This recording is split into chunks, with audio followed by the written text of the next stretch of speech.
Hey y'all. My name is Lana, and I'm gonna show you guys how to make bunuelos. Bunuelos are basically fried tortilla dough that my great grandmother had taught my grandmother, who then in turn taught me. So I'm gonna teach you guys today, and hopefully it's as simple as I say it is, because it's pretty simple in my book. You're gonna need self-rising flour, you're gonna need vegetable oil, and you're gonna need salt and warm water. That's literally it. So let's get started. Okay, so we're gonna need approximately, you don't have to measure it like I did. We're gonna need around 2 cups of all-purpose flour. Just dump that in there. Fantastic. And we're gonna need a little bit of vegetable oil. A little goes a long way, so we're probably only gonna use about a tablespoon and a few cracks of salt, just to make the dough a little flavored. Okay, so now that we finished this step with the dry ingredients plus oil, we're going to gradually mix our warm water in until it gets to like a dough-like consistency, until it's cohesive.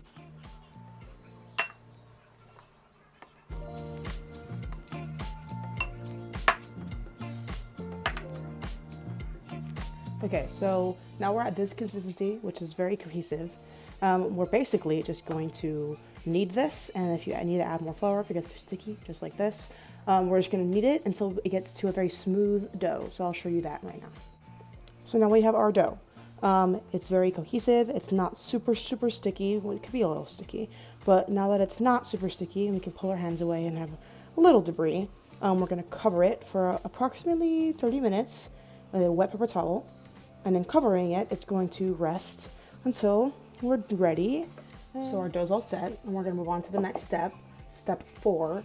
And all we're gonna do is we're gonna put a ball of dough, about this big. Let me put it in a ball for you.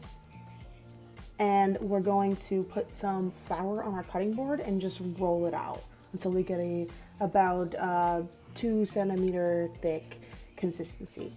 And here we are. We're just gonna roll it out. Put some flour on my rolling pin, and just roll it out. It's pretty freaking simple. Doesn't have to be perfect. Yeah.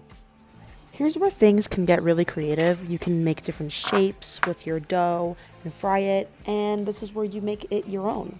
Okay, so we're done with cutting and shaping our dough. Now we put it on the fryer. You put it on some oil. You'll know the oil is ready and heated when you see little bubbles like that popping away.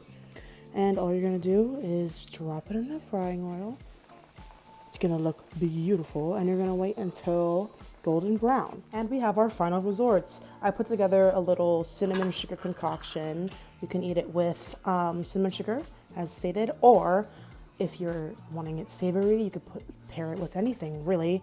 My suggestion, salsa verde, always a plus, and you can stuff the little bubbles in. But here we are, all done. I hope that you guys enjoyed this recipe. You can use it for both a breakfast, lunch, dinner, and dessert, whichever you're feeling. And I will see you guys later, hopefully in the kitchen.